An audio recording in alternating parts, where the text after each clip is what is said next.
我自己先，我係中文大學中醫學院嘅名譽醫師，咁咧就我自己睇得比較多咧，就係腦科嘅疾病啦，咁所以好多謝醫健協會今次邀請我過嚟同大家一齊分享下喺我哋中醫角度點樣去睇同埋去治療呢個 MS 多發性硬化呢個情況嘅，咁就都見到啲熟悉嘅面孔啦，係啊，咁其實我哋嗰邊診所咧，其實都好多 MS 嘅病人過嚟睇嘅，咁都係呢個會嘅會員嚟嘅，咁所以咧喺講咗好早期嘅時候咧，其實咧好多病人已經會話我聽，喂，連醫師你嚟香港講座喎，有啲問題我哋啲會員想問啊，咁所以喺蘇姑娘未俾問題我之前咧，其實已經有幾個病人咧俾我出貓，俾咗啲問題我睇，佢哋會問呢啲問題啊，到時可以準備定先啊咁樣，咁所以咧其實我覺得 MS 嘅朋友其實好團結啊，我覺得你哋，我知你哋會大家都會交流下、傾下偈啊。我有時都會聽啲病人講咧，就話我喺個 group 度見到有啲朋友有呢個情況喎，跟住佢會走嚟問我，咁係正唔正常㗎？佢哋想問咁樣睇唔睇得中醫喎？咁所以咧今日就即係有呢個機會啦，我哋又可以講下究竟我哋中醫去點樣睇呢個 MS 呢個問題啦。咁我講多發性硬化咧，其實應該你哋熟過我啦，你哋都好熟究竟呢個病係咩嚟㗎？咁反而有時咧，我哋帶啲實習嘅即係實習中醫師咧，佢哋反而係未聽過喎，因為呢個病其實真係比較罕見啦，唔係話喺教堂上佢哋喺讀本科嘅時候已經會講，咁所以咧好多時我哋去睇病人嘅時候，睇完個症嘅時候，個學生坐喺後邊呆咗。唔知你講緊乜嘢咁樣，咁佢就話完咗就問醫師咩係多發性硬化，係咪有啲咩硬邊一 part 硬咗，所以叫多發性硬化咧？咁有時我就會好簡單咁樣去同佢哋講咧，就係呢個病簡單啲嚟講就係一個自身免疫系統嘅疾病啦。個免疫系統本身應該係打外人嘅，點知傻咗話打自己，咁自己打自己嘅時候咧，打中我哋個腦，打中我哋個脊髓，咁我哋就出問題啦。咁所以咧，呢個其實係一個中樞系統嘅病啦，影響我哋腦啦，影響我哋脊髓啦。咁亦都係即係佢係一個免疫系統有個錯誤嘅訊息。咁佢打咩咧？其實就係打緊我哋個神經線出邊嗰層髓鞘。咁咩髓鞘咧？有時啲學生都呆咗望住我咁。咁我簡單啲，我就隨手有部電腦，我就拎條電線俾佢睇。咁就好似我哋神經線出邊，我哋條電線出邊有層膠包住啦。咁神經線出邊都有層嘢包住。咁咧佢咁啱就打我哋呢個包住呢塊膠啦，即係髓鞘啦。咁打爛咗佢，即係打咗佢之後咧，咁會點咧？就係嗰個神經傳導會有影響，咁導致有一啲神經系統嘅症狀出現。咁因為佢會打咩咧？打腦啦，打脊髓啦。咁而其實大腦係支配全身嘅。咁打到邊個身體就有邊一範嘅症狀出現㗎啦。咁成因不明啦，可能有啲家族史會即係增加患病嘅風險啦。但係你話實質有時啲病人都問我係咪做過啲乜、食咗啲乜先發病咧？其實真係唔知，因為真係發病成因不明。而大部分啦都係女士比較多，男士都有嘅。咁所以我哋嚟睇症嘅病人咧，真係女士多過男士。亦都真係咧，大部分真係20至40歲嘅。咁但係有冇啲呢個年紀以外嘅咧？有嘅，即係我仲有個病人係10幾歲發病嘅，有啲病人係過咗40幾將近50先發病都有。咁但係真係大部分就係20至40，大家都係要返工揾錢照顧屋企嘅時間啦。咁就真係女性係會比較多好多啦。咁大概即係有啲統計數字就話全世界就大概180萬人患咗呢個病啦。咁所以其實真唔係話好多，求其喺條街你都會撞到一個。咁但係就好彩就大家可以團結喺一齊咧，我哋又可以分享多一啲資訊咁樣。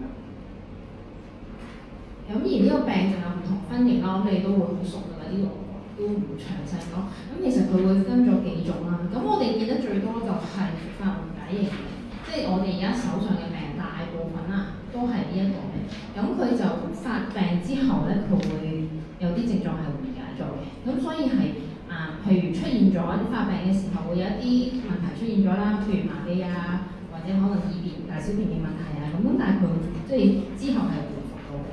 咁但係可能過一段時間之後咧，佢又有機會會復發啦。咁有啲另外嗰啲就係可能發病之後個症狀就一直持續住，都會即係一直影響住佢嘅日常生活啊咁樣。咁啊大致上係分呢幾個，咁所以見得最多係復發緩解型，但係其餘嗰3個型咧，其實有時喺臨床上都會遇到病。咁而究竟有咩症狀會出現啊？我哋頭先話即係佢嗰個其實就係嗰個免疫系統打翻自己個腦啦。咁我哋打到邊一 part 就會有邊一 part 嘅症狀咯喎。咁第一樣可能會成日都見到咧，就係啲運動嘅障礙、肢體活動嘅問題啦。最常見就係咩咧？手腳無力啦。可以係真係完全喐唔到啦，我哋見過病人，或者有啲係可能喐得唔係咁好啦，發唔到力去做嘢啊咁樣。咁有一啲咧就係個平衡出現咗問題。我哋同佢 test 啲力嘅時候咧係夠力嘅，咁但係咧佢哋可能個平衡就唔 OK 啦。我試過病人咧就係第一次入嚟，我見到佢行到係扶住埲牆，跟住咧就要阿媽扶住咁樣。咁原來佢就係嗰個平衡唔好，佢有力但係平衡力唔 OK，變咗佢行路啊、日常翻工啊都搞唔掂，影響咗。咁另外就協調嘅下降啦，協調就係講啦，我哋可能左右手嘅，我哋其實兩隻手要協調，我哋先做到嘢㗎嘛，或者手同腳要協調，我哋先行到。咁但係有時啲協調上，我想攞樣嘢攞唔到，隻手一直擺唔到翻去咁樣，就會影響咗佢日常生活。咁另外就有啲係肌肉緊啦，或者甚至乎痙攣啦，肌肉張力會好高咁樣啦。咁另外第二樣都好常見嘅就係一啲感覺嘅異常，最多咧就係麻痹。我都幾多個病人係會有出現手腳麻痹嘅情況嘅，輕嘅咧就覺得好似有少少嘢吉吉地咁樣樣啦，嚴重咧其實佢係攞嘢都唔舒服，掂嘢特別可能掂一啲凍嘅嘢啊、熱嘅嘢，佢會覺得辛苦嘅。咁另外就有一啲就可能出現痛嘅症狀啦。咁其實都係個神經線，我簡單啲講，佢神經線傻咗㗎。神經線唔應該放一啲有針吉或者有火燒嘅感覺，因為你呢一刻真係唔係有針吉有火燒，但係佢就好似個信號天線信號接收錯咗，佢就放嗰啲錯誤信號。咁所以病人就會成日覺得隻手好似有嘢吉啦，有針吉啦，或者有火燒啦，或者甚至乎啲病人覺得好痕啦，咁樣呢個都係比較常見嘅一啲感覺異常麻痹咁樣。咁另外就第三樣常見嘅就係視力嘅問題啦。咁眼朦啦，佢哋會形容係睇嘢好似隔一層磨砂玻璃咁樣。大家都有同感啦，因為其實都真係幾多人係咁，突然間隔一層磨砂玻璃。又或者係睇嘢重影搭住，明明一隻手指我見到兩隻手指咁樣，咁呢個大家都明白。咁另外就有一部分人會出現眼痛，即係成日隻眼都覺得好痛。咁其實滴咗眼藥水㗎啦，或者即係嘗試唔同方法啦，但係隻眼都持續係痛，令佢唔舒服。咁跟住其他嘅影響咧，就包括譬如係會影響認知啦。咁所以有一部分病人咧係真係記性係麻麻地嘅。佢可能專注力唔係 OK，甚至乎即係其實佢自己都話轉數唔得，變咗翻唔到工啦。或者有時屋企日常嘅嘢佢都唔記得點樣處理，要屋企人幫手，咁所以煮飯啦。即係可能佢係家庭主婦嚟嘅，咁啊煮飯、接送小朋友嗰啲佢都搞唔掂，都係要屋企人幫手，咁啊影響咗嗰個認知嘅一個嘅功能咁樣樣。咁另外一個咧就係、都好常見嘅，就係、疲倦。咁 MS 嘅病人咧有一部分人咧係會好容易攰嘅，我諗大家都 feel 過。嗰種攰咧就好似你個電話嚿電用到壞咗咁樣樣，佢好快冇電。即係話你瞓醒覺啊一陣，明明其實唔係過咗好耐嘅啫，但係你已經覺得好眼瞓啦。咁甚至乎翻工瞓着咗啦，聽緊講做嘅時候瞓着咗啦咁樣，唔緊要嘅。呢個疲倦咧，我哋中醫有得搞嘅。我哋之前中大做過啲研究咧，就係、如果針對呢、個多發性硬化之後嘅疲倦咧，食中藥嘅效果係好好，即係病人會覺得精神啲，會可以應付日常工作啊或者生活會好啲嘅。咁所以呢個後面我會再講多少少點樣去治療呢個疲倦嘅問題。咁所以其實 MS 呢個病咧，佢難嘅地方係佢真係全身嘅症狀都有。咁所以有時啲人係講緊啲實習生坐喺度嘅時候，我點醫啊？乜嘢症狀都有，究竟當佢係啲乜嘢病去處理咧？咁樣。咁所以下一步咧，我就會講下究竟喺我哋中醫角度點樣去睇呢個多發性硬化嘅問題。咁其實多發性硬化其實都係大概800年歷史啦，即係正式有呢個病到而家大概百幾年。咁所以你話古時嘅人，佢哋可能係有呢個病嘅，因為我哋睇翻有啲文獻就話好耐之前有某啲人有某啲症狀，我哋而家估翻佢當其時應該係多發性硬化嚟嘅。咁但係以前就即係我哋中醫就冇呢個多發性硬化呢5個字呢個病名啦。咁但係我哋諗翻佢頭先我哋講過嗰一紮症狀，包括咩咧？可能肢體嘅無力啦、肢體嘅麻痹啦、眼嘅問題啦，或者語言啦，或者等等，我哋咧就會將佢歸納翻喺我哋中醫角度嗰個疾病嚟嘅，然後就用翻中醫嘅理論去處理嗰一啲問題出嚟。咁譬如話，如果佢出現可能手舉喐唔到啊，咁我哋可能會歸佢係痿病、痿症啦，即係肌肉萎縮嗰個位啦。咁佢當然我哋佢就同肌肉萎縮症係唔同啦。咁但係我哋會根據佢個臨床症狀，我哋去判斷佢咯。咁或者係譬如豐肥咧，就係你講緊我哋嘅肢體喐得唔好啦，即係第二個呢一個係啦，即係嗰個字啦，即係古字嚟㗎，唔使理佢。咁另外就譬如影響眼睛嘅，我哋可能係會歸佢落去視睛分秒啦。或者青盲啦，即係佢青盲就慢慢地嗰個視力係下退嘅。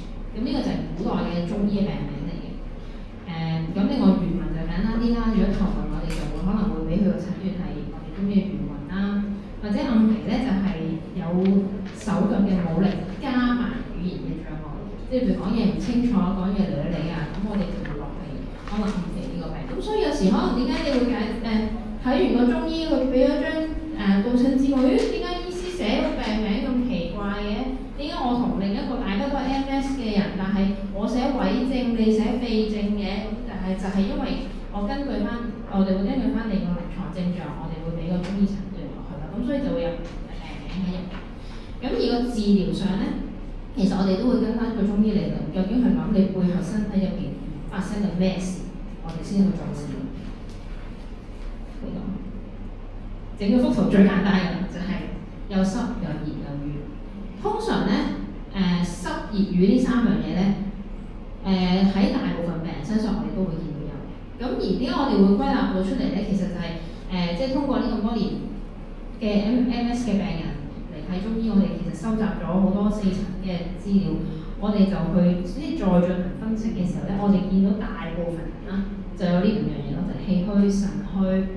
又濕又熱又瘀，咁當然我可能係冇瘀嘅，我淨係濕同熱嘅啫，或者係我冇腎虛，我淨係氣虛嘅啫，可以嘅，即係唔係話5個有晒嘅，但係咧有啲就真係5樣有齊嘅。咁我又上翻上一張圖啦，我又講多少少啊。咁通常係點樣咧？佢哋本身頭先講過啦，身體有啲虛嘅症狀啦，咁然後咧第一有機會係感染咗啲濕熱嘅邪氣。我哋講緊咧呢啲邪氣咧，即係唔係講鬼怪嗰啲邪氣啦，而係講緊喺大自然或者喺我哋日常環境一啲唔好嘅致病因素出現咗喺我哋身體入邊，咁我哋咧就會叫邪氣，即係我哋中醫嘅湯邪咁樣叫佢啦。咁第一個最常見就係濕同熱。咁濕同熱咧，佢哋 friend 嚟嘅，好多時特別我哋南方地區咧，佢哋兩個咧就成日黐埋一齊喺我哋身體度嘅，因為我哋南方無論我哋氣候啦、水土啦都係濕熱嘅，我哋嘅飲食都係濕熱嘅。點解咧？我哋會成日食啲煎炸啦、濃味啦、辣嘢啦，再飲下凍嘢啦。咁所以咧，我哋嘅體質同埋我哋飲嘅水源啊，都係偏濕啲嘅。即係譬如我哋可能我哋水源啦，或者我哋嘅飲食習慣都係。咁所以點解即係自古都係啦，即係我哋南方都係好中意飲涼茶去清熱去濕就係咁解。咁而我哋喺南方呢邊咧，其實濕熱係見得好多。咁而喺 MS 嘅病人入邊咧，亦都大部分人都係有濕熱嘅，即係我喺臨床上所見。咁佢哋兩個 friend 嚟㗎啦嘛，走埋一齊啦。咁佢哋點樣咧？佢會侵襲我哋人咧經絡啦，會影響我哋個腦啦。咁如果影響咗我哋個腦嘅時候咧，咁佢就會令到我哋個腦嘅氣血運行得唔好。咁我哋人體咧，我哋嘅中醫認為，我哋嘅人體應該係氣血循環得好暢順，五臟六腑個經氣運行得好咧，咁我哋就冇咁多病痛啦。但係如果佢個氣血循環唔好啦，棘住，好似條輸送帶咁樣棘下唔行喎，又或者佢好虛啦，冇氣啦，冇血啦，條輸送帶好似冇電咁去運行嘅時候咧，我哋就會出問題。咁所以第一樣就係當呢啲濕熱嘅邪氣佢聚集咗喺我哋身體上咗我哋腦之後咧，就會令到我哋嘅腦功能失調啦，導致頭先講嘅嗰啲可能肢體啊或者頭暈啊或者眼嘅問題會出現啦。咁另外第二樣咧就係濕熱結埋咗一齊嘅時候咧，佢會令到我哋身體會濕，跟住就會有痰嘅出現。咁我哋濕同痰去點樣理解咧？其實我哋身體入邊有水啦，正常係會有正常嘅水液代謝，行得好啦，嗰啲水咪靚咯。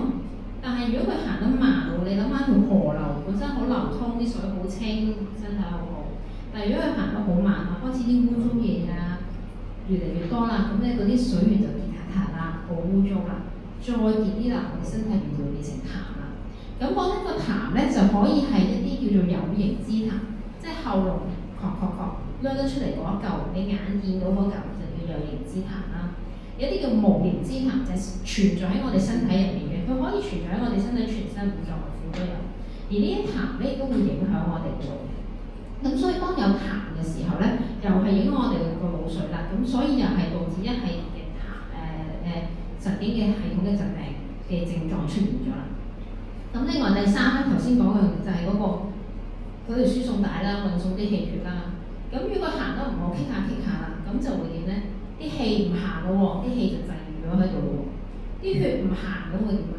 會停咗就變咗淤血咯喎。咁所以咧就有機會出現一啲氣滯血瘀嘅情況。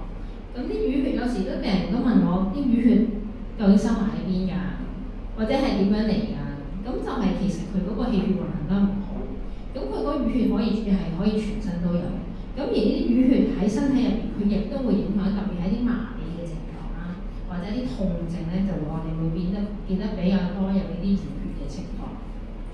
咁而另一方面咧，頭先我哋講過有氣虛有腎虛啦。咁我哋係脾統氣嘅。咁我哋氣虛嘅時候咧，反映我哋個脾係渣嘅，即係脾係五臟六腑、心肝脾肺腎嗰個脾。咁而脾咧係主肌肉嘅。即係我哋肌肉嘅動力啦，我哋肌肉夠唔夠有冇力咧，就關個脾事嘅。咁所以脾虛嘅人，佢哋會容易肌肉冇力。咁所以都解釋到點解即係 MS 嘅病人，佢哋會有脾虛嘅症狀，會有肌肉冇力嘅情況。咁另外腎啦，腎係關咩事咧？腎主骨啦、藏水啦。咁所以無論骨骼嘅問題啦，或者腦髓嘅問題啦，我哋都關個腎事嘅。咁另外腎咧係主二便嘅，大小便都係個腎負責喺我哋中醫角度。咁所以腎虛嘅人又係會出現嗰大小便嘅問題。咁所以咧，又係講翻呢個圖，簡單啲嚟講咧，就係我哋臨床所見咧，其實MS 嘅病人咧，主要有呢五樣嘢。咁當然可能個個人體質唔同啦，有啲人係兼夾有其他問題啦，可能係心血少或者點樣，咁嗰啲就係個體差異咯。咁但係如果你話我哋睇翻一大班 MS 嘅病人咧，身上面其實就會有脾虛、氣虛、有腎虛、有濕、有熱、有瘀呢五樣嘢係睇落。咁呢五樣嘢，即係呢啲唔好嘅嘢嚟㗎嘛，唔好嘅嘢喺身體入面會點啊？咁咪令我哋病咯。咁我哋要健康想唔復發係點啊？我哋咪要呢幾樣嘢咯。當呢幾樣嘢唔出現喺我哋身體，咁即係我哋身體好啲咯。我哋身體好啲咧，就冇咁容易下一次嘅病發。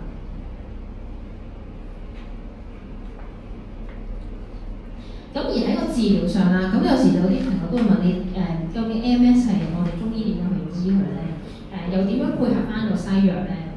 咁其實我哋喺中醫嘅角度咧，我哋處理 MS 嘅時候咧，我哋都會分期嘅，就係睇下佢係發作緊，即係急性喺度發作緊嘅時候一個階段，冇發作緩解嘅時候另一個階段，我哋分呢兩個情況去處理嘅。咁而我哋100% 嘅病人都係啦，基本上 MS 嘅病人咧都係同時間用住西藥，又同時間食住中藥嘅。咁係啦，咁所以咧就有啲病人都會問啦 ，O 唔 OK 㗎？即係究竟食住西藥可唔可以食中藥咧？咁我可以答你就搜翻我哋睇過嘅病人啦，同我哋之前做過嘅一啲統計咧，我哋病人都係安全嘅，即係佢哋會一邊食中藥一邊食西藥。咁其實因為 MS 嘅病人，你都一定係會睇住西醫啦，你會睇啦。咁而同時間睇中醫啦，咁我哋見嘅病人都係安全。冇話譬如會唔會有其他影響啊，作唔到啲藥啊，影響肝影響腎啊，我哋蘇花都係 OK 嘅。咁究竟呢兩個期我哋去點樣醫啦？咁喺發作緊嘅時候咧，通常嗰啲邪氣係最盛嘅時候，即係講緊濕啊熱啊瘀係好多嘅。我哋真係見到一發作咧，佢成條脷啦，成個脈象啦，係同平時緩解嘅時候係唔同嘅。係啊，即係俾到你我都 OK 嘅都。咁咧喺發作緊嘅時候咧。我頭先講濕熱瘀係最多嘅，咁所以喺呢個時候咧，我哋要同佢清熱，要同佢化濕，要同佢化痰，因為頭先講過濕就會痰，要化埋痰，要同佢會去化瘀。我哋要盡快清晒佢呢啲唔好嘅致病因素，因為當你清晒呢啲致病因素嘅時候咧，其實我哋希望係喺佢發作嘅時候，將嗰個神經缺損嘅影響程度減到最低，即係可能佢都避。唔好避得咁緊要啦，因為我哋估唔到佢之後個後遺症係幾多喎，或者佢都係可能冇力咗，但係起碼唔好咁差啦。咁所以我哋係盡量喺即係發作期嘅時候咧，我哋盡量去清咗呢一啲邪氣先。咁所以清熱啦、化痰啦、去濕活血啦，咁就盡量咧係將嗰個影響程度減到最低嘅。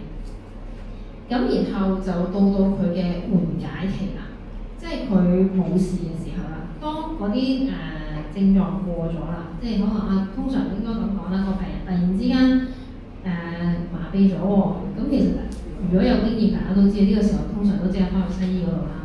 咁然後同個西醫講：喂，我無啦啦之前淨係右手臂啫，我呢兩日突然間你左手臂咗喎，咁可能跟手就會即刻安排照下個腦啦，睇下係咪有一個新嘅病發啦。咁可能一照就會見到，真係有個新嘅病咗喎。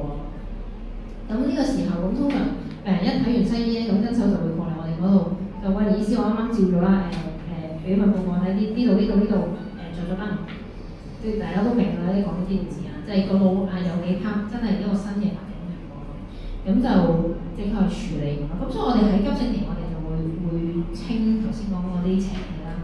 咁然後到佢可能穩定咗啦，或者係嗰啲麻痹減退咗啦，咁然後就係一個緩解期啦。緩解期我哋嘅目的咧，就係希望佢唔好咁容易再發。咁所以咧，我哋頭先講過，通常個病人都會有啲虛嘅症狀。咁所以呢個時候咧，我哋會比較多少少一啲補藥啦。咁譬如係補氣嘅藥啦，譬如係補腎嘅藥，呢兩個藥係用得最多嘅。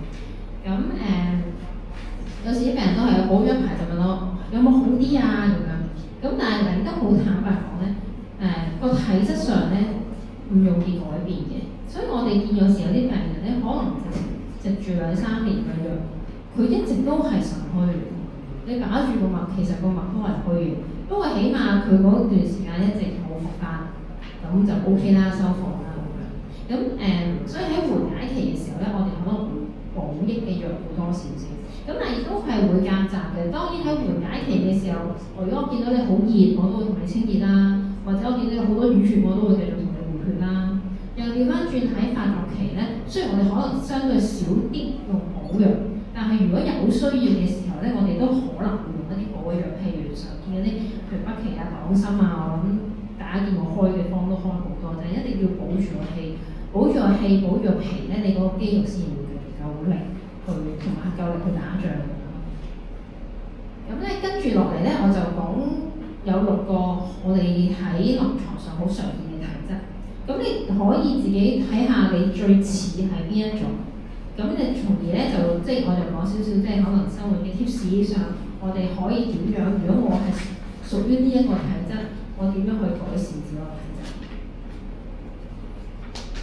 咁第一個咧係應該係好常見嘅，就係一個痰熱咗落嚟嘅。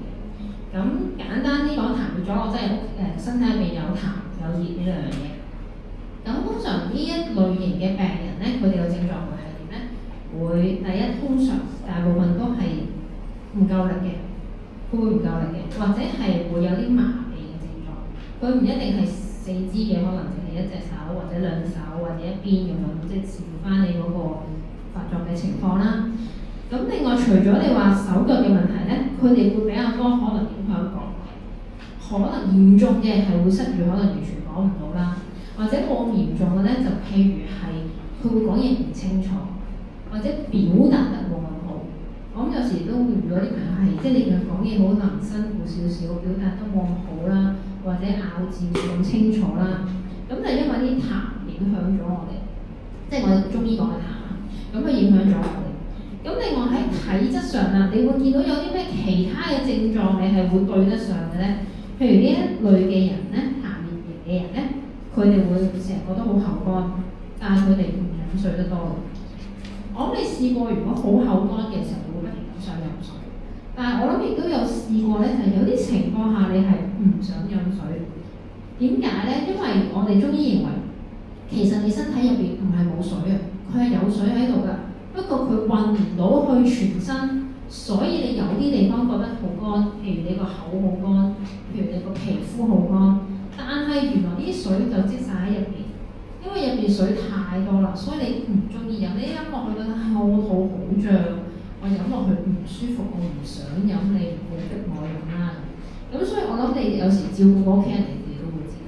有時你叫我哋飲多啲水啦，佢哋唔想飲。我試過見過最誇張咧。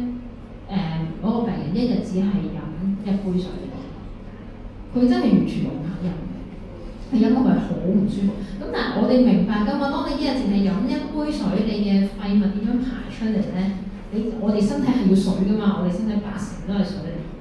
咁所以當呢個情況出現咗嘅時候咧，其實係好麻煩。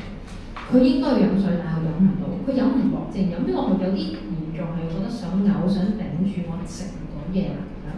咁但係你身體其實係唔夠水喎。咁喺我哋嗰個中醫就認為入邊嗰個濕邪係多，咁所以你就會導致一樣嘢，就係你明明好口乾，你明明係有熱，但係你又飲唔到落去。係呢個第一。第二咧就係、病人都可能會出現好多痰嘅，可以係真係咳到出嚟嗰嚿痰，即係佢覺得好多痰，或者你成日覺得喉嚨入邊有啲痰黏住黐住，總之唔舒服，影響到我。咁而攞出嚟咧，因為有熱啦，咁我哋有時去睇一個痰，究竟佢係咪熱咧？我哋係咁樣睇嘅。痰咧通常見到係咩色㗎？白色、黃色、青色，係啊，青色、綠色其實通常都係呢幾種啦。咁我哋話通常痰白色或者可能好稀嘅有泡沫嗰啲痰咧，我哋可能會係一啲濕痰。咁但係如果你話我哋啲痰係黃色甚至乎綠色咧，通常都係有熱喺入面嘅。咁所以點解我哋有時去睇症嘅時候，我哋會問到你啲痰咩色㗎？即係問到好仔細，做咩要問咁多啫？有痰咪有痰咯。咁我哋就係會去到個痰去判斷你有冇熱咯。咁所以如果你話我自己攞出嚟嗰個痰都係好黃，咁有時有啲病人都會直影埋相俾我睇啦。醫生我今朝個痰係咁嘅色嘅，可能係黃啦，甚至乎黃到好橙啦。黃到綠啦，咁呢啲可能都係有啲熱喺入邊嘅。咁所以痰熱型嘅人咧，或者如果你係痰熱型嘅人咧，你就會有啲痰係咁樣噶啦。咁另外仲有啲咩症狀會見到係咧？即係譬如你會見到自己脷苔好厚嘅。咁我有好多病人都自己開始識睇脷苔啦，即係朝頭早伸條脷望下塊鏡，睇下佢啲脷苔係咩色。咁我哋正常人，你估下正常人有冇脷苔？冇，有啲人咧以為條脷係完全冇脷苔先係好，其實唔係嘅。喺我哋中醫角度咧，我哋嘅脷苔係有少少薄薄地白色，細細浸一浸，少少好啦，好多喎。係啦，我哋中醫乜都係嘅，多唔得少又唔得嘅，好麻煩嘅，乜都係中醫知道嘅。咁所以咧，我哋正常嘅脷啦，我哋講呢條正常嘅脷咧應該係粉紅色。然後脷苔係薄薄地白色，呢、這個就一條正常靚嘅脷啦。所以頭先有位朋友突然間伸條脷就講條脷都幾靚，係有啲唏噓啫。係啦，咁但係如果你嗰朝起身發覺自己哇啲脷苔好厚、好黃，甚至乎好似好污糟一撇，好似搽咗撇 cream 落去咁樣咧，咁嗰啲通常都係痰熱好重或者濕熱好重嘅人嚟。咁所以咧，有啲病人一起身見到咁咧，唔理37、21，揾隻牙刷刷晒先咁樣嘅，咁嚟到我就睇唔到到啦，我就話你下次唔好刷啦，你俾條真實嘅你，我睇完你先翻屋企再刷。因為我哋要睇下究竟佢啲濕氣有幾重，係咪真係咁重？因為有時你話好濕啫，咁我真係要睇下有幾濕㗎嘛。咁所以又調翻轉，如果你朝頭早起身發現自己照一照塊鏡，啲地方好黃好厚好污糟一撇嘅咧，咁可能都係痰嚟嘅。咁如果你自己睇下，呢幾樣我都中喎，咁可能就真係痰比較多啦。咁我哋呢時候咧，我哋就要同佢清熱化痰。另外就我哋用藥，除咗清熱化痰之外咧，我哋要有啲開竅通絡嘅藥。開竅通絡嘅藥咧，就係幫佢令到嗰個成個氣血循環好啲，去減低佢嗰陣即係嗰陣麻痹啊，或者啲眼啊嗰啲情況嘅。咁因為日常生活上面，咁你又可以點樣咧？你可以如果你係真係痰嘅人，你可以食啲清熱化痰嘅嘢。咁譬如有咩清熱化痰咧？我哋成日講川貝啦。咁如果譬如有時痰好多即係屋企最容易煲到㗎啦。咁你可能係譬如等啲川貝化咗啲痰。當然川貝係比較化氣，即係喉嚨嗰痰會多少少啦。咁但係你日常你自己屋企可以做到呢啲啦。咁另外譬如有做咩食物係化痰嘅咧？譬如海蜇啦、海星啦，呢啲都係化痰嘅。海星我就唔識煮，但係我有病人教我點煮，因為我都提過病人，因為我唔識煮嘅時候。咁個病人就話其實海星原來唔難煮㗎，你幫佢浸腍咗，跟住咧洗佢捽咗啲污糟嘢，其實跟住就煲得㗎啦。咁原來佢話俾我聽係簡單嘅，但係我唔識啊，我未煮過。咁你可以即係譬如喺生活上，你可以嘗試下，如果你識嘅時候，譬如好似海星，呢啲都係化痰嘅，川貝啊、折貝啊，呢啲都係化痰嘅藥。咁亦都可以即係叫藥食同源啦，我哋可以日常食療嗰度可以食得到嘅嘢啦。咁第二樣咧就係濕熱啦。咁濕熱嘅人咧係會點樣？濕熱我諗大家都試過啦，因為我哋南方係多濕熱嘅，咁所以你會知道係點樣咧？通常會係手腳都係會可能好重冇力得嚟，佢覺得好重好墜。嗰種形容咧，好似你有條濕毛巾隔住你，好墜咗落去，好唔願喐嗰種感覺。咁所以有時有啲病人咧係明明其實佢力量都 OK 嘅，但佢就覺得好重啊，隻手我唔想喐啊。咁而係腳會比較多嘅，因為下肢嘅濕氣會再多。咁所以如果濕熱嘅人咧，佢會啲手腳好重好墜啦。而且可能係慢慢越嚟越重，越嚟越墜嘅，因為當你個濕氣去唔到嘅時候咧，你嘅手腳嗰個重墜感係會越嚟越犀利嘅。咁另外咧，可以會出現手腳嘅腫啦，唔一定個個會腫，但係有一部分如果濕熱得犀利嘅人咧，都係會有手腳腫嘅問題嘅。咁另外佢哋可以有手腳麻痹啦。咁然後其他全身症狀係咩咧？譬如你會覺得佢個身係比較偏熱啲嘅，唔一定係話探熱會發燒嗰種熱。而係你摸落去個人度咧，硬係好似有啲腍刺刺，又有啲熱熱地，摸落去係興嘅。即係有啲人摸去手冰度凍嗰啲就頂得住啦。咁但係摸落去咧，如果濕熱嘅人度，可能係覺得熱啲嘅。另外咧，濕熱咧，除咗會侵犯我哋手腳之外，即係肢體之外咧，佢都好中意傷我哋個脾胃嘅。咁所以濕熱嘅人咧，脾胃症狀係多嘅。咁譬如係會咩咧？飽滯就係唔願食嘢啦，胃口唔好啦。頭先講過，因為濕氣多啊嘛，佢都可能唔中意飲水。咁但係佢就係啦，咁佢就會唔中意飲水，唔中意食嘢，每餐就係食好少，就覺得我食唔落啦，頂住啊、脹住啊、消化唔到啊咁樣啦。咁另外就小便咧，通常係會小便不利。小便不利嘅意思係咩咧？佢屙得唔暢順，佢可能屙到嘅。咁有時有啲老人家就會話好似屙一條咁樣啦，即係屙出嚟唔係好暢順，好似收住，屙得唔係噏聲咁樣，咁就小便不利嘅情況啦。咁另外大便方面咧，可能都會係一啲偏濕嘅大便嘅，佢可能屙得唔暢順嘅，比較難屙，但係佢唔係話好硬屙唔到，或者唔夠氣屙唔到，而係咧佢覺得啲大便好濕，屙完出嚟咧好難清潔啦，或者會黐咗喺廁所度沖極都沖唔走嗰啲咧，就通常係啲濕熱嘅。咁屙完嚴重嘅可能係覺得屁屁會唔舒服啦，覺得好似脹痛咁樣啦，或者明明屙完㗎啦，但係個感覺好似仲有喎，好似仲想屙咁樣喎。咁呢啲咧就通常係啲濕熱情況嚟嘅。咁而濕熱嘅人咧，同樣地咧，佢嘅脷苔咧都係會可能係偏黃偏厚嘅。咁究竟濕熱同痰熱點樣分咧？有時就佢哋會好似嘅。咁即係當你話要分到好仔細，就係我哋可能中醫藥嚟協助同你把下脈睇下邊種啦。咁但係如果你話我症狀上都係啲脷苔比較黃啦、厚啦，然後啲脾胃又唔係幾好啦，有啲肢體覺得好重罪咧，咁可能係一種濕熱型嘅情況嚟嘅。咁濕熱型我哋就要清熱去濕啦。咁平時我哋日常可以自己屋企煲到清熱去濕嘅嘢有咩咧？譬如土茯苓啦、牛大力啦。薏米啊、棉茵陳啊、棉卑蟹啊嗰類啦，咁有時即係有啲朋友都識煲嘅，即係譬如話濕熱勁嘅時候，佢就會自己執呢啲嚟煲。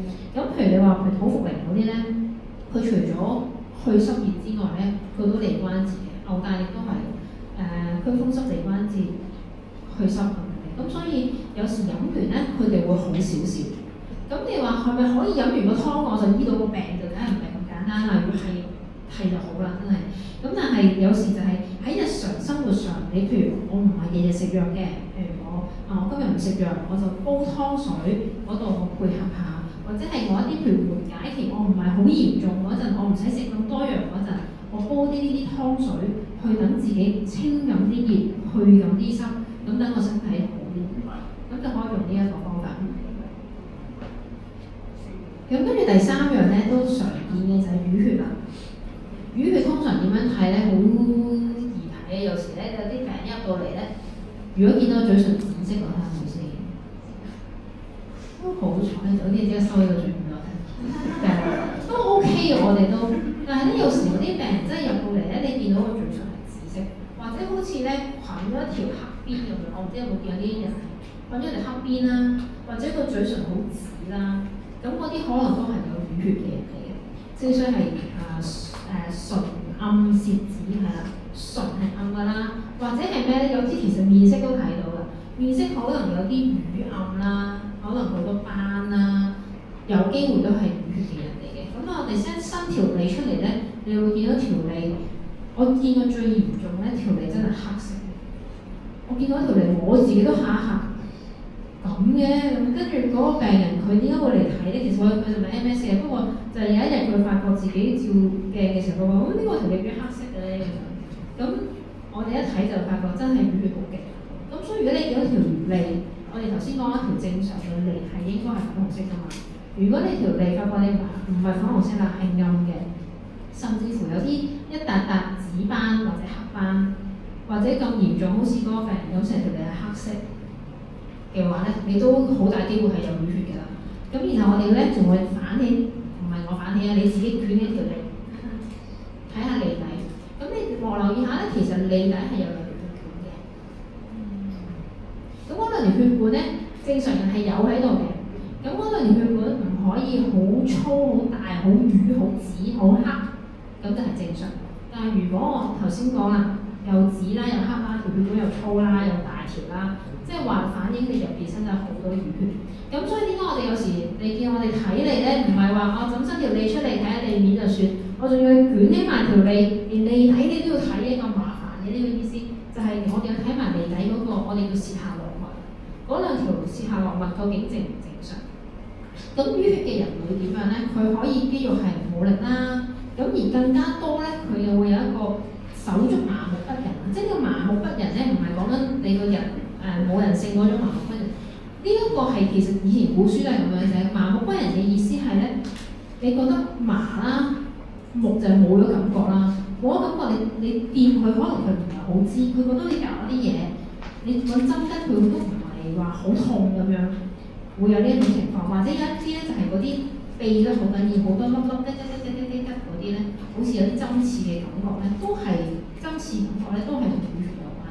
咁所以如果淤血好多嘅人，即係一啲淤裝下落嘅人，佢除咗手腳會冇力之外咧，好多時會出現麻痹嘅情況。咁另外咧，佢個手腳可能通常會比較緊啲嘅，個張力會高少少。咁同埋咧，好容易有痛嘅情況。佢會自己覺得隻手痛。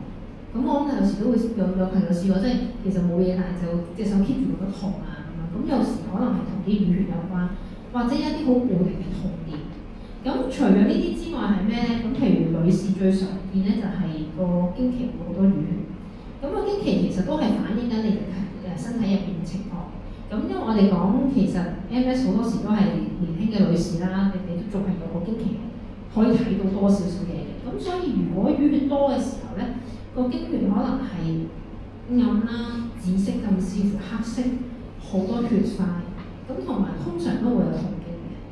咁你就會即係我哋就，咁我哋中睇咪係睇成個人咁，我唔係話淨係醫你手就醫你個 M 咁，所以就我哋一問嘅時候，如果有呢啲痛症，睇你條脷暗，咁我都估到你經期都應該會有痛經啊，或者有淤血啊。咁呢個其實最歸根究底個原因都係因為身體入邊出現咗淤血先會出現嘅情況。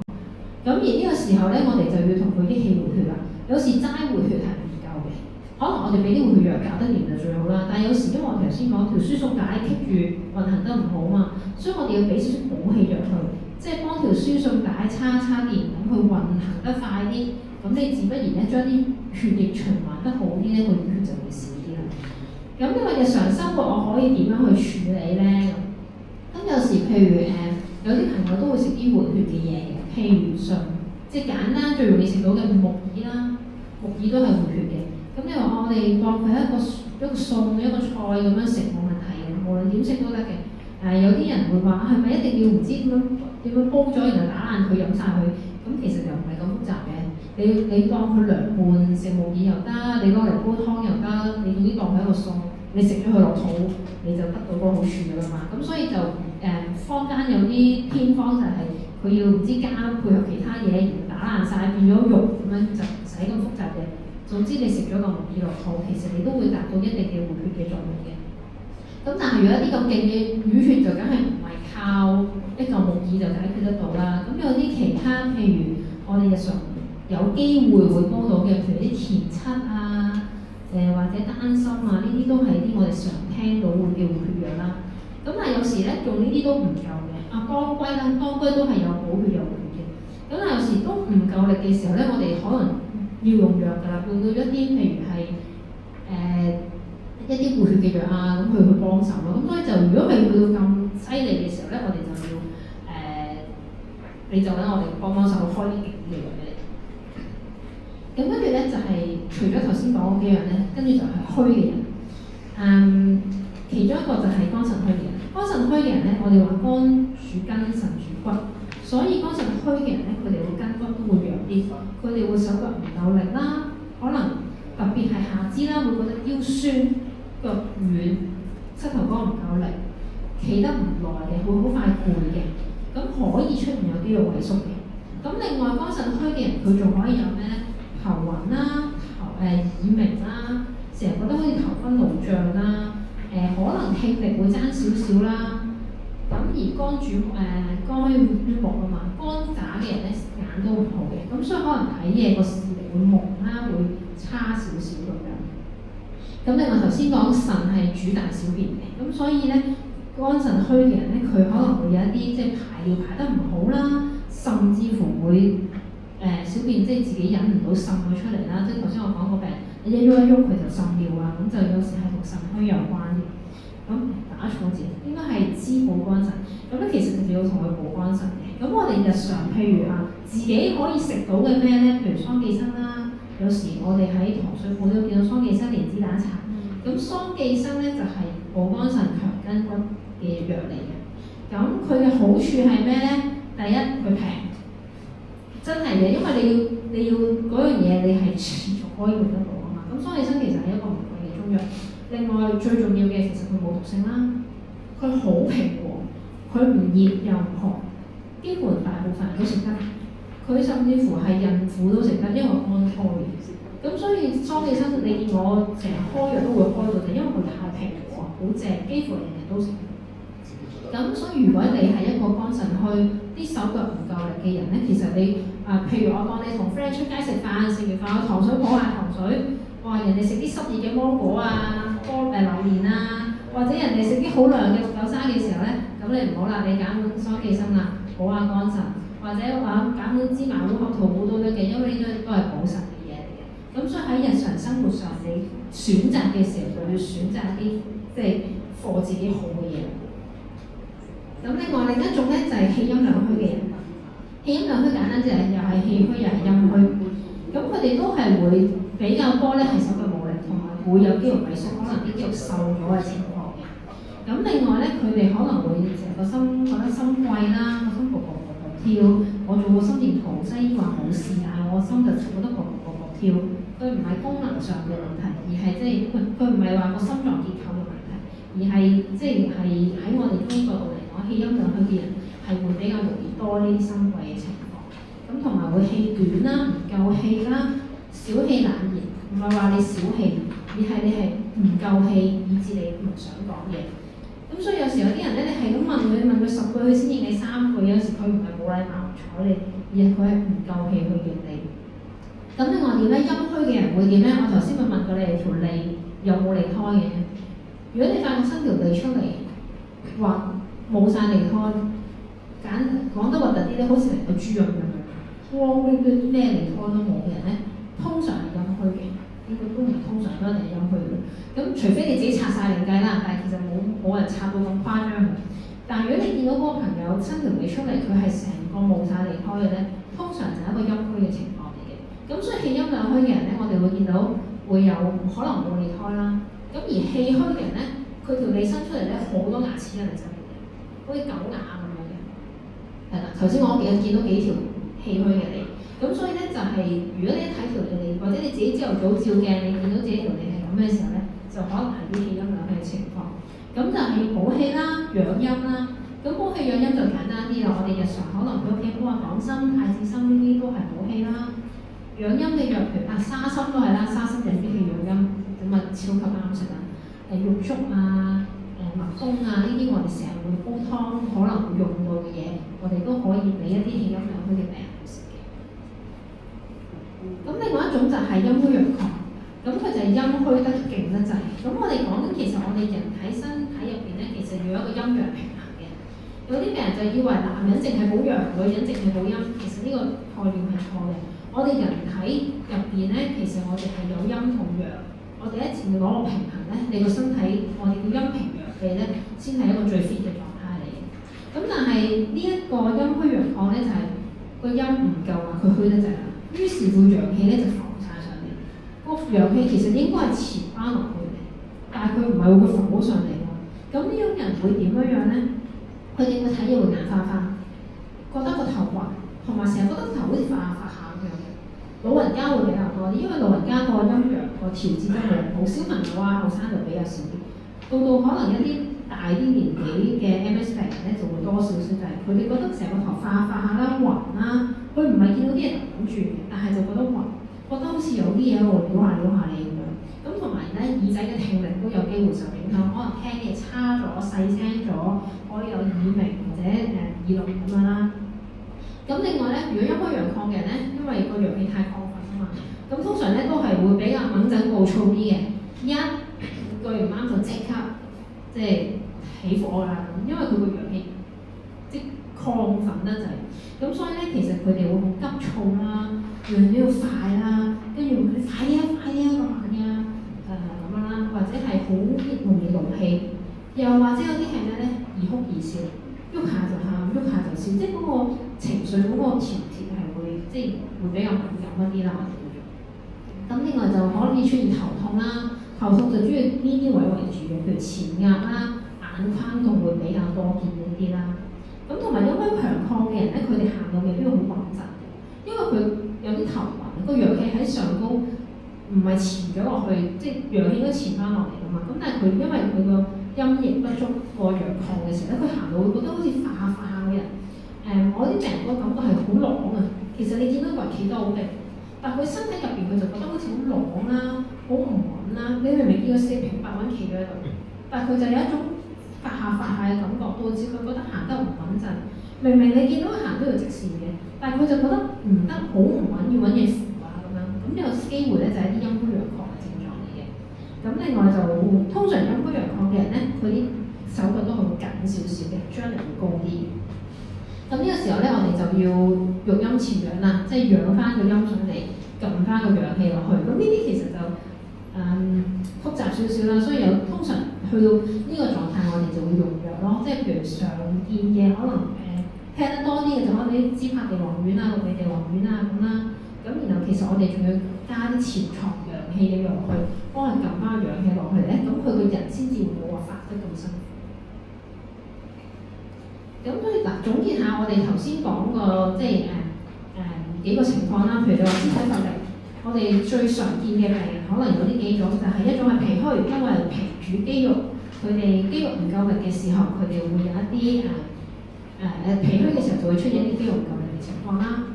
第二種就係肝腎不足，即係肝腎都虛嘅人，咁因為肝主筋腎主骨，咁所以肝腎唔好嘅時候咧，佢就啲筋骨會覺得無力啊咁樣。咁另外第三種比較多嘅就係痰瘀阻絡，有痰有淤血阻咗你嘅經絡，你就會導致你嗰個肌肉唔夠力啦。咁所以我哋如果見到個病人佢肌肉冇力嘅，我哋就睇下佢係邊一種多啲，我哋就考慮開啲咩藥或者點樣同佢針灸治療。咁麻痹都係啦，第一樣常見就係氣血不足啦。我哋話即係啲氣血唔夠嘅時候，佢就覺得麻痹啦，特別有啲麻木不仁嗰啲啦。咁第二樣就係氣滯血瘀啦，佢個又係個運行得唔好啦，所以就係會有一啲個氣棘咗喺度就滯咗，啲血棘咗喺度就瘀，咁所以咧就經絡不通，又係會導致麻痹啦。咁另外就可能有啲時候會有風嘅，即係風邪重嘅時候，都有機會麻痹。又或者係又係痰濕阻絡，或者痰濕棘咗喺你個經絡度，你就會導致自己有啲麻痹嘅症狀啦。咁另外，如果你話麻痹講咗啦，如果啲手腳好軟嘅，冇晒力嘅，咁可能我哋會補多少少啲補氣嘅藥啦，或者補腎嘅藥，我哋會俾佢啦。調翻轉，如果係啲筋好緊嘅，個張力好高嘅，我哋就要啲養肝柔筋嘅中藥，即係譬如。有時白朮啊、木瓜啊，或者係龜板啊呢一類咧，其實佢係可以有啲柔筋，等呢個筋鬆啲嘅。咁即係所以有時我哋都會開我有時都話我都開藥俾你，等啲筋鬆啲啦。咁等啲養血嘅藥咧，就可能會嗰個張力會咁高啦。咁另外就如果平時有啲協調得冇咁好咧，手腳協調冇好，拎嘢即係想拎落去都拎得唔係好好嗰種咧，好多時咧就我哋就用啲中醫講嘅滋水行嘅方法。即係又係啲，我都唔識點解咧。即係總之我哋一啲要用一啲可能係養肝腎補陰嘅藥，去令到佢嗰個協調得好啲咯。咁所以喺用藥嘅時候，我哋都會考慮到呢幾點，我哋去處方啲中藥嘅病。咁另外咧就譬如我哋可以做啲中藥分精啦。咁如果話我哋有時啲手腳麻痹得好唔舒服嘅時候，我哋可以用一啲除咗口服藥啦，我哋可以用啲外用藥，譬如用一啲活血通絡嘅中藥啦。咁我哋煲滾咗佢，咁你跟住倒落去嗰個桶度，咁我哋分蒸下或者浸下腳啊都可以嘅。咁但係當然你就要留意下究竟嗰個熱力有冇對你有影響啦。咁我陣間後面提問嗰度我再講多少少。咁另外跟住講幾個穴位啦，可能啲穴位其實大家可能只都聽過。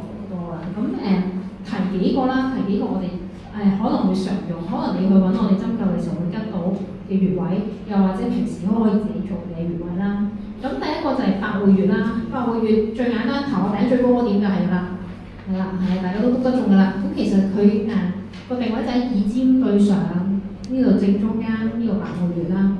咁我哋頭先講過咧，其實好多時 MS 嘅人好攰。成日覺得疲勞啦，好眼瞓啦，唔夠動力啦。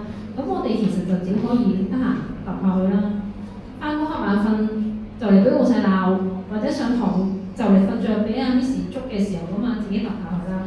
咁咧其實就會可以提升個陽氣，咁自己嗰個精神會好少少。咁啊，呢幅圖我諗好多朋友都見過啦，我之前都講過。咁你眼附近嘅穴位嚟嘅，咁有時我哋MS 嘅時候，其實我哋有機會碰到眼啦，咁可能睇嘢會蒙，會唔清楚。咁我哋平時可能落針，我哋會用呢啲穴位嘅。咁但係如果你話我呢題冇做針灸喎，咁我自己或者真係翻工隻眼對得落我，或者突然間蒙，你可以試下撳下，都會有少少幫助嘅。咁譬如我最常用咧，就即係自己可以做到啦，就眼眉。眼頭咧就係、眼頭呢個係鼻，咁眼叫轉足穴啦，中間呢個叫二腰穴啦，眼眉個尾嗰個咧就叫做絲竹弓啦。咁你最簡單就一係你就三隻手指咁樣篤下佢又得，或者你揾隻手指公逐個喐下佢又得。咁你可以每個穴位撳8下咯，即係轉8下1、2、3、4、5、6、7、8，跟住就第二個穴位。咁你撳落去咧，啲3個應該係要好冤嘅。特別如果你啱啱對完電腦玩完電話咧，你再撳佢嘅時候，你係冤得好緊要嘅。咁你就撳啱位。咁你撳下去咧，你其實就即時咧係會你覺得好似清少少嘅。咁有時即係我哋即係如果 MS 隻眼睇得唔清，但係你焗住你要翻工你要做嘢，你要幫自己嘅時候，你可以自己輕輕撳下啲呢個位啦。又或者係可能揾手指捽下佢啦，沿住條眼眉毛咁樣捽啦。咁啊講緊係你原本真係天生嗰條眼眉毛嗰眉骨喎，就唔係話你畫出嚟或者紋出嚟嘅，因為佢原本唔喺嗰度。睇翻你原本即係嗰個眉骨嗰個位，你可以自己輕輕撳一撳。咁其實撳完咧，你會覺得或者其他病人都係即係會之間係清少少。咁但係你話有時我哋落針咧，我哋都會用到呢啲穴位。咁另外就可能會針精明啦，精明你哋就唔好自己撳，精明其實就係喺個眼眶入邊、眼球出邊。咁呢個都係啲我哋叫做危險穴位啦，即係一個要好小心用嘅穴位嚟嘅。咁所以有一啲真係眼好差唔 OK 嘅病人，因為我哋臨床上會同佢針嘅，但係針嘅時候我哋要好小心去針嘅。咁所以你哋譬如精明嗰啲咧，有時你上網揾都會揾到精明嘅穴位，但係就我唔建議撳啊，因為即係其實佢個眼球隔離你都冇力撳自己眼球啦。咁所以撳嘅時候咧，你就撳翻眼眉嗰啲穴位就得㗎啦。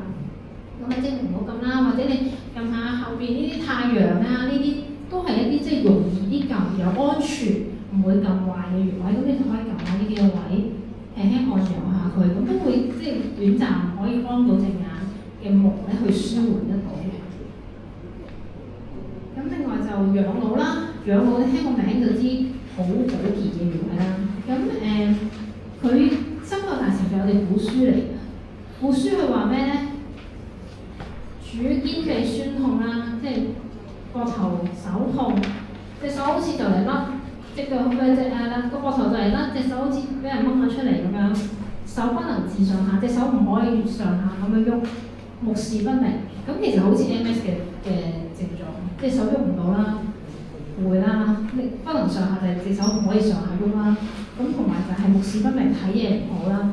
咁所以咧就係呢一個穴位咧，其實佢一次過解決到冇問題。就係手喐得唔好，同埋眼睛嘅問題。咁佢喺邊咧？其實佢喺我哋手嘅呢度，手指尾嗰邊，唔係手指公嗰邊。咁咧你摸落去咧，我哋呢度咪有粒骨嘅。嗱，我哋教大家運咧，就係你反下隻手。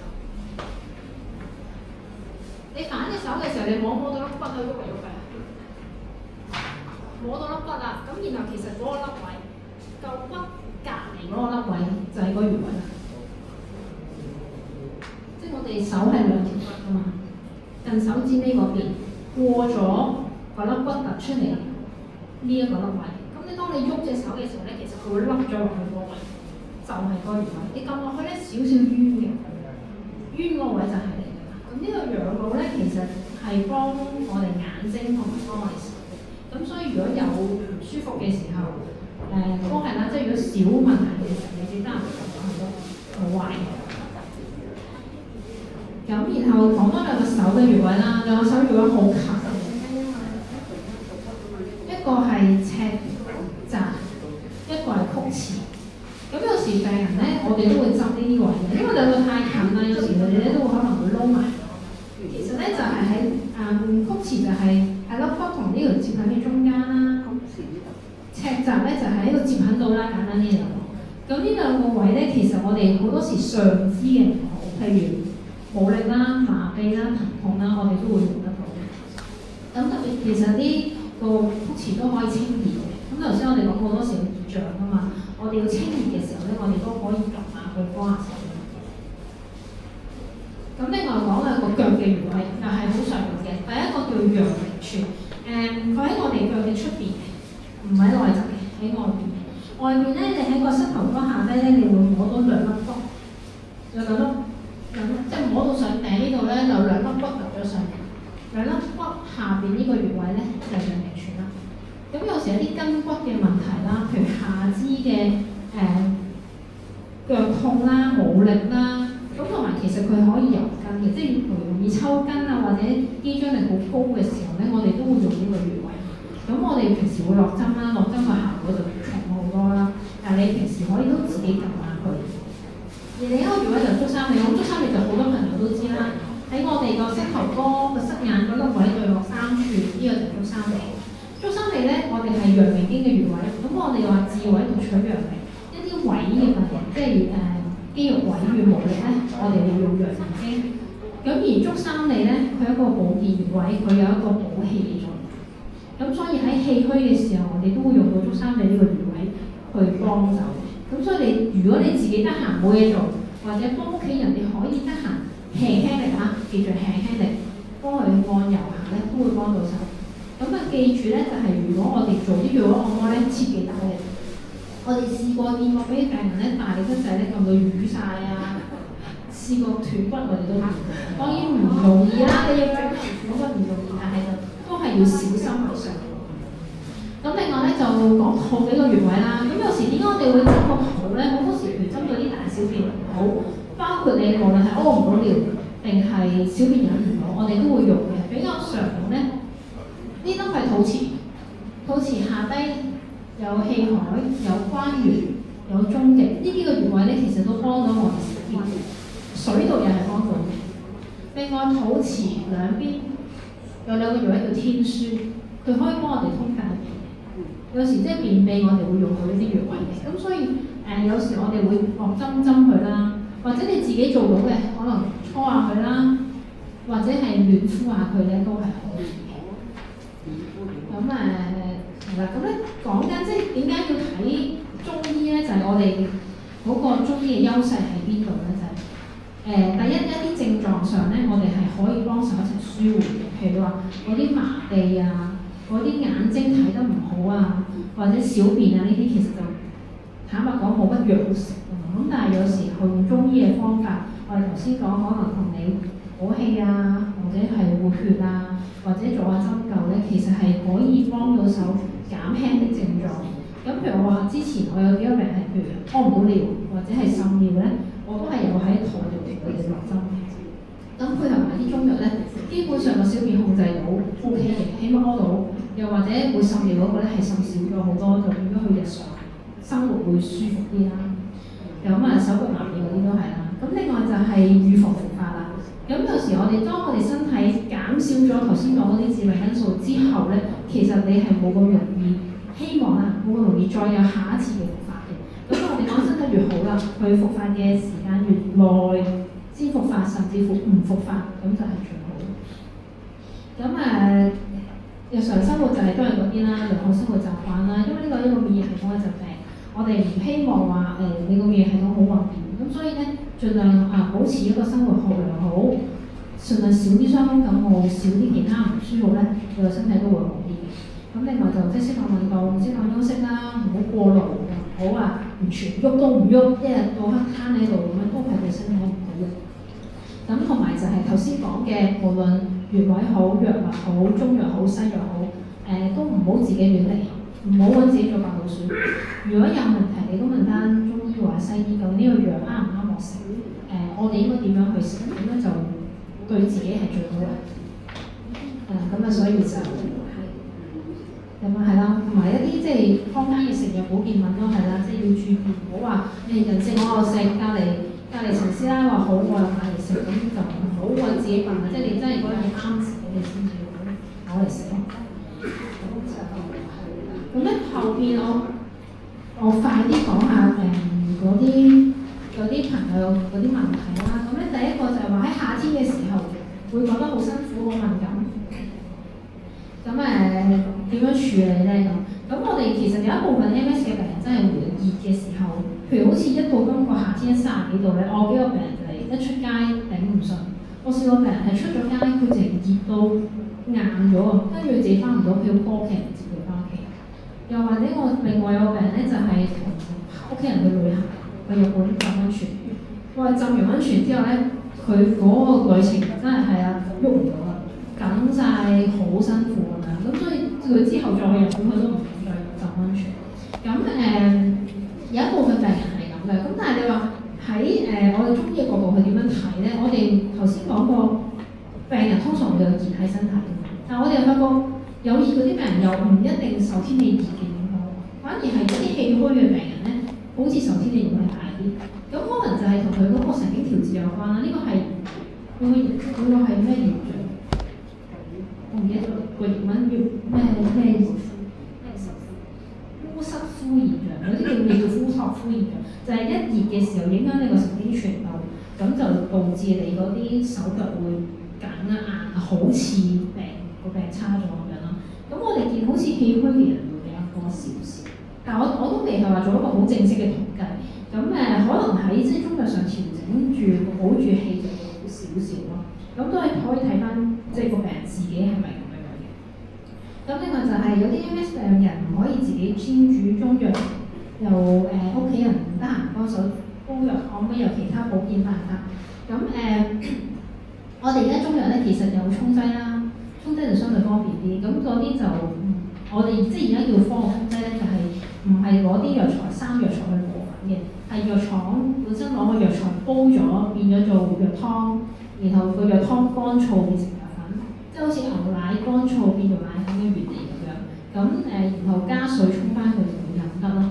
咁就呢個就方便啦。有啲譬如唔方便煲藥，或者屋企唔方便煲，或者唔得閒煲，可以用沖劑啦。或者譬如我哋診所都會有代煎嘅，即係我哋幫你煲埋，或者出面其實坊間好多診所都會有代煎嘅服務。幫你煲好，咁你擺屋企雪落雪櫃飲嘅時候拎翻出嚟，整翻熱就用得啦。咁不過都提一提嗰個翻熱嘅中藥咧，我哋一般唔鼓勵用微波爐叮，唔用微波爐叮，我哋一般用蒸佢，或者你坐翻熱佢，咁就安全啲穩陣啲。咁另外就針灸幾耐做一次，一個星期一次合唔合適？咁我哋就視乎翻你嗰個情況啦。如果係急性發作期咧，可能我一個禮拜有2次，甚至乎到3次。咁我大部分病人如果即係急性發作嘅時候咧，一個禮拜就針2次。到過咗嗰個發作期啦，緩解咗啦，好穩定啦，就可以一個禮拜1次。然後再有啲病人再好穩定咧，我啲病人可能係5-6年都冇復發過㗎啦。咁所以佢就可能係1個月先翻嚟針1次，咁就又順便執啲藥翻去 keep 住食，咁就可以就再疏啲先針。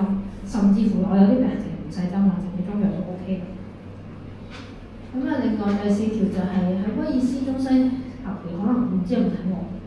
曾經針灸咁咧，就1個禮拜食7日藥。咁係啦，針完之後咧就好似鬆啲好啲喎，但係過2日咧就恢復原狀，係咪正常嘅咧？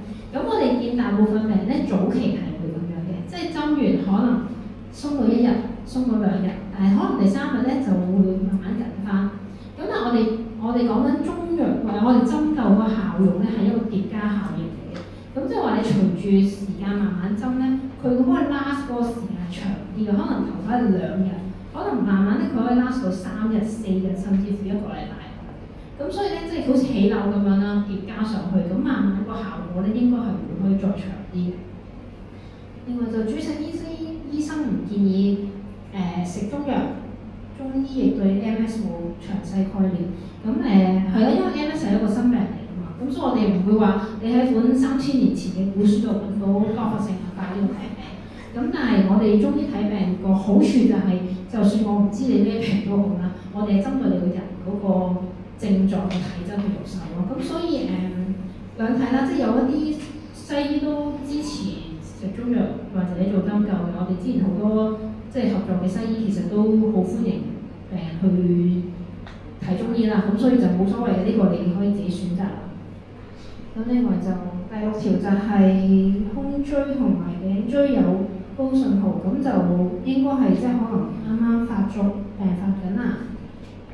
咁有冇針灸嘅方法可以減低佢活動性咧？我哋通常如果喺頭先講急性期發作嘅時候咧，我哋都係即刻治療嘅，中西一齊睇㗎嘛。咁嗰陣萬一真係唔好彩病發咧，你就勤力睇醫生。咁呢個時候如果我哋中醫咧就會開藥同針灸。頭先講話1個禮拜針2次，甚至乎3次，希望控制嗰個發炎嗰個情況盡量減到最低，將嗰個後遺症盡量減到最低嘅。咁另外就 AMS 嘅病人咧，需要減低個免疫力，以防止復發。咁啊，有冇話食多啲咩，食少啲咩好咧？呢個都係嘅，有時有啲病人就會話：你食中藥會增強免疫力嘅喎，咁個 MS 咪唔食得咯。咁其實呢個概念咧就有少少唔係好對嘅，就係我哋食中藥咧，佢唔係話淨係增強免疫力呢樣嘢，即係唔係話令你個免疫系統勁啲，而係應該話令你個身體狀態 keep 喺一個 fit 啲嘅狀態。咁所以你話你唔會話驚食完中藥你個免疫力好勁而去影響咗你個病情嘅，咁所以呢個都唔使太擔心。咁係啦，頭先有冇啲咩穴位幫助？頭先講咗啦。咁另外嗰個根據四時節氣有冇啲咩啱食咧？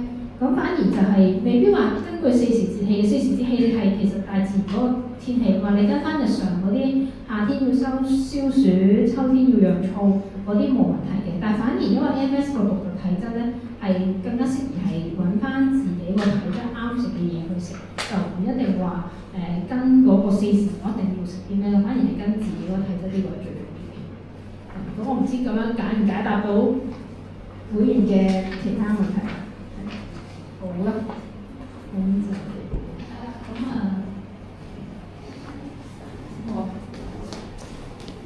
好，俾掌聲啊，連醫師先，好詳細、好細心嘅幫我哋。我哋而家呢刻咧就醫師仲要快手住嘅，依家如果可能真係有啲個別問題，我哋喺休息嘅時候再問醫師。咁以下嚟咧就係 MS 小組嘅代表啦，謝立勝。咁咧翻個名咧就係在俾阿連醫師嘅。咁麻煩東方手嘅同事，咁中間，我中意湯。咁醫師可能呢邊可能。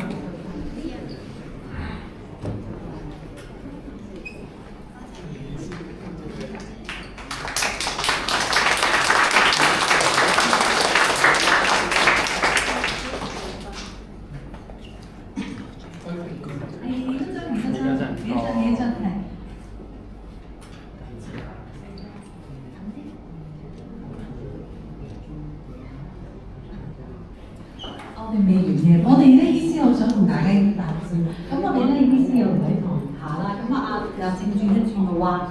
咁我哋咧呢個咧即係佢哋幫手咯，但係因為佢食嗰一間係1分鐘啊，我要塞呢個窿，佢哋叫我塞嘅，塞嚟個窿做嘅。好，3、2、1 ，OK， 笑。幾多張係啦 ？OK， 3、2、1，笑。我邊個叻？大家話俾耶！叻！3、2、1 ，OK， 多張，得。好 ，OK。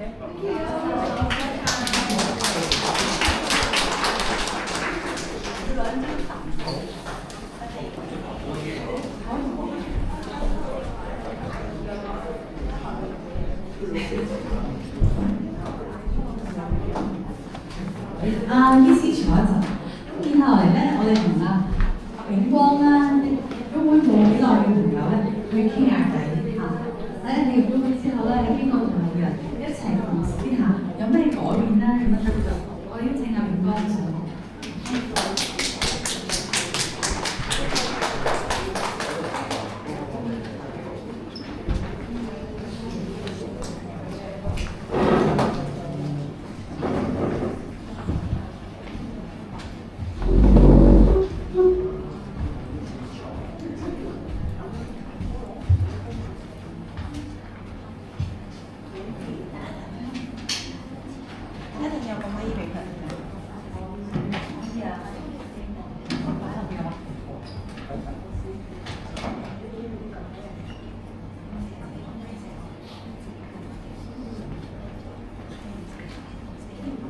試下先，1、2、3，好，等永光預備出嚟咧，咁考下大家啦。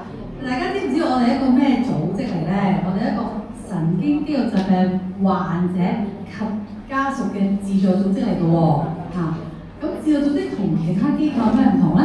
咁自助組織裏邊嘅靈魂咧，嚟自班病友同埋家屬，其他啲咩東華三院聖公會明愛好，佢哋班靈魂咧嚟自專業角度同埋職員㗎嘛。但係基建會係唔同嘅，我哋係嚟自班病友同埋家屬，所以先組成我哋呢個基建協會。咁啊，今日嘅活動裏邊咧，除咗中醫咧，我哋都想有啲同路人元素同大家分享下，所以好榮幸啦，邀請到炳哥幫手一齊大家傾下偈，好唔好？咁俾掌聲炳哥先。我哋有少少認識下炳哥先。啊，想問下咧，好，炳哥啊，嗰時候你大約幾時病發啦？嗰時候你點樣發現㗎？我大概係2013年頭嗰陣時病發嘅。咁開頭就係由呢個腳板底痹一路痹到上腰，咁所以咧就小便失禁添，咁就跟住就去睇私家醫生，咁就好快就斷定咗我係MS，咁就跟住叫咗類固醇咁出院，咁但係因為睇私家都貴，雖然有呢個即係呢個買醫療保險咁，但跟住咧就去QE 再續體，咁但係 QE 嗰陣時續體咧就佢要再同我驗證嗰次咧就好耐啦，因為嗰次我復發緊，咁嗰陣時真係好慘啊，自己起床起唔到，去沖涼又沖唔到，我要太太幫手，跟住嗰陣時係個心情係好差嘅，但係後來即係個病情穩定翻之後咧，覺得都係雖然係有呢個病，咁但係我呢個病唔係即時死㗎嘛，咁仲有慢慢長路，咁所以我想問多少少炳哥啊，頭先咧2013年病發，咁經歷咗一啲確診啦，成個過程確診咗幾耐㗎？如果第一次睇私家咧就1日就得啦，咁但係第二次再睇公家咧就個幾禮拜先。即係第二次再病發嘅時候。係啦，再去睇公家咁跟住就個幾禮拜先至確診到。係。咁嗰個時候你哋覺得腳痹啦，跟住就發現自己有啲唔妥，跟住經歷過私家醫院嘅確診就患上多發性硬化症啦。咁心情嗰時候你咧同屋企人係點樣㗎？私家嗰次就心情唔係好差嘅，因為咧佢好快同我調咗類固醇咧就好快冇事。好快冇事啦。咁但係咧公家嗰次咧，因為佢要開頭佢未合，佢唔信嗰個私家㗎。雖然佢私家都係 QE 以前嘅顧問醫生嚟㗎，但係佢都唔信，咁要重新做我哋檢查嗰次，做一輪由頭到尾檢查一次，搞嗰時差唔多48日。咁嗰陣時咧就個人咧就真係得好緊要啦，因為個好差嗰陣時就。咁心情你同屋企人太太啦，係咪今日太太冇嚟嗰時點樣面對啊？即係雖然係咁當時咧就係真係差㗎，因為咧死啦，起身起唔到，即係自己嗰陣時好負面嘅啫嘛，想跳樓自殺都唔得喎，真係你起唔到身喎咁跟住就後來即係佢俾咗藥啦，俾咗類固醇，咁就雖然有好大副作用，但係就開始緩解翻，咁就諗住呢個冇辦法，真係嘅有呢個病，即係我都唔想嘅。咁但係因為呢個病咧就唔會即時死，咁係要慢慢去面對嘅，咁就要堅強翻去面對咯。咁嗰時候係啦，經歷咗啲低谷啦，又人生裏邊好多即係挑戰啦。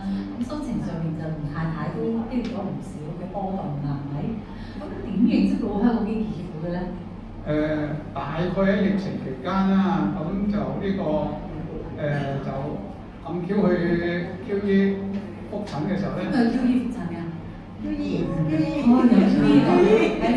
到邊個呢度？呢度咧嗰陣時就暗 Q 就見到阿許姑娘。見到啊 Kevin 係啦，佢嗰陣時就其實佢第一眼咧就以為我太太係病人。因為通常兩性㗎，通常兩性嘅。但係後來先知道我係病人，所以咧就介紹嗰啲建議會俾我。哇！我哋俾掌聲啊 Kevin 先，老師去幫考，佢都不斷即係好努力咁樣睇下啲病友未認識基建會嘅，就勸佢入會，邀請佢入會。嗰陣時佢開頭 Kevin 就俾咗啲通訊軟件我叫我點樣俾個電話聯絡佢。咁但係嗰陣時自己都係有啲懶咧，就覺得去參加啲協會都冇乜用啦，都係病咁啊開頭冇正式入會，又俾我嗰陣時冇嘅。都未當係一回事。未當係一回事。咁直到佢一邊通知我，喂有講座聽喎，不過佢一定要會員先聽得喎。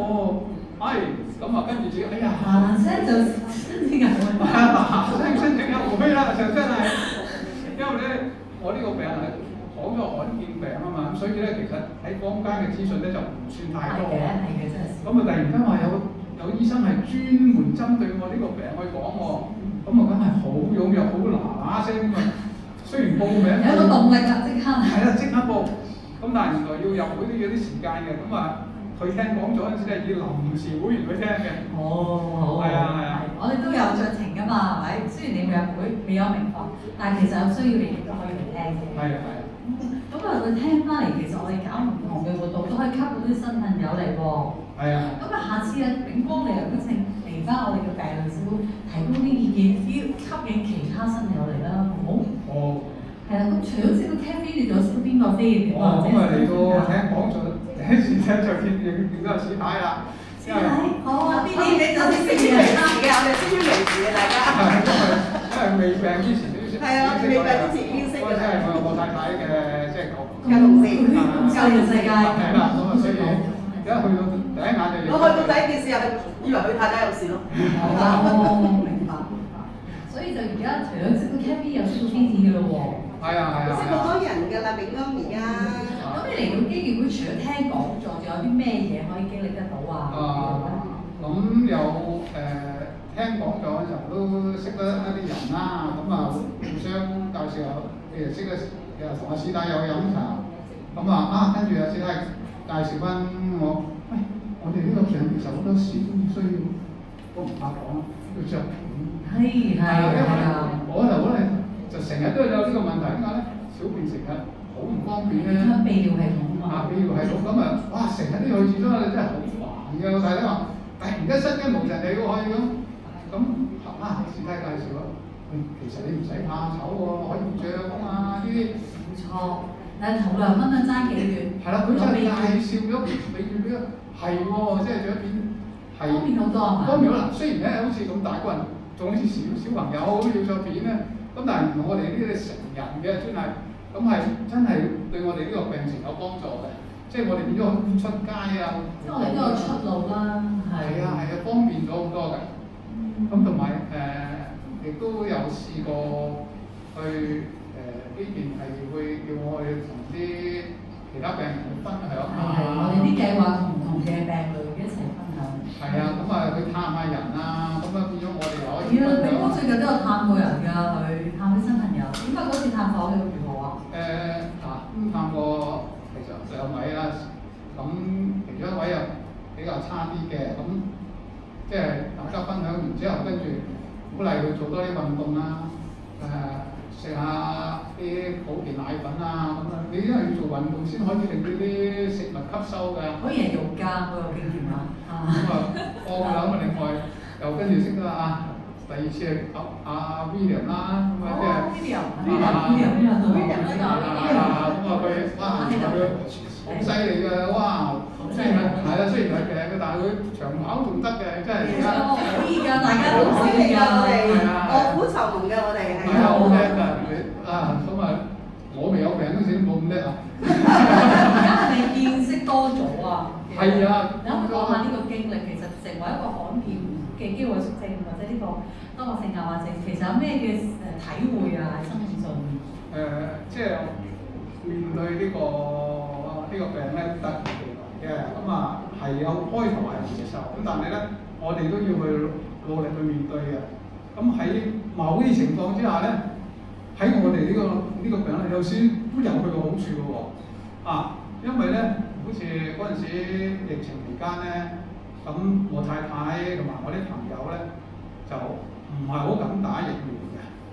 咁但係我咧，我雖然都唔係好敢，咁但係我諗下，我呢個病冇得醫，咁但係如果打疫苗真係會咁容易死嘅話，咁咪當解脫咯，咁下挑精神喎你，即係話你我都中咗係啦，因為呢個經過咁多即係科學家去研究，使咗咁多錢去研究個疫苗，全世界都打緊，冇理由真係咁誇張，有咁大嘅副作用㗎嘛，打又會點樣死㗎？好快死！我話如果你真係快死得咁緊要嘅，咁我又唔怕喎。咁我解決咗喎。你就變人版啊，就試打針。係啦，咁我跟住咧打完之後咧，原來呢個不但止即係副作用好輕微啦，手臂痛下啫，咁而且真係冇副作用喎。咁樣咧就令到我啲親朋戚友啊嗰啲咧，就算連朋友嘅朋友去到海外都好啦，都放膽咗去試。放膽真係好夠膽去打針。咁我都覺得咁我都仲喺社會有啲貢獻喎。我俾啲掌聲啊！喺啲唔容易嘅事裏面，睇到我哋病嘅嗰啲速度，其實與其都已經成為一個多性硬化症患者，倒不如可能有啲時候勇於嘗試，係咪呢個心態？勇於嘗試心態。最後啦，差唔多時間，有冇啲鼓勵嘅説話俾我啲同學想聽？話俾你知嘅咧，説話。其實即係咧，我哋呢個病咧，冇就最好啦。但係既然發生咗嘅話咧，其實我哋努力去面對，即係能夠，既然都要繼續落去嘅，都係人生漫漫長路。醫生話我哋好似落樓梯咁，即係會好長，咁慢慢你唔好俾佢差，如果唔係咧，佢又落一級好難上翻嚟。咁我哋咪盡量將呢一級延長啲，咁我哋生活質素咧就會越嚟即係唔會差。咁多啲做運動咧，有陣時唔淨止可以保持唔差，仲可能有輕微好轉嘅。係。其實唔係一定係條樓梯100%落，佢唔係容易上翻去，但有陣時有機會有輕微上翻嘅，即係多啲去做運動去喐手腳各樣嘢咧，都得閒或者有陣時去多啲休息咁樣咧，都係對個病情有幫助。我哋全部都收到嘅嗬。我哋嘅健康都係健康人嘅，因為有聽過啲醫師一啲嘅介紹，我哋可以努力地維繫個病嘅喎，令到個病可以同我哋共存，都可以同佢共度日子。咁多謝阿炳哥嘅分享。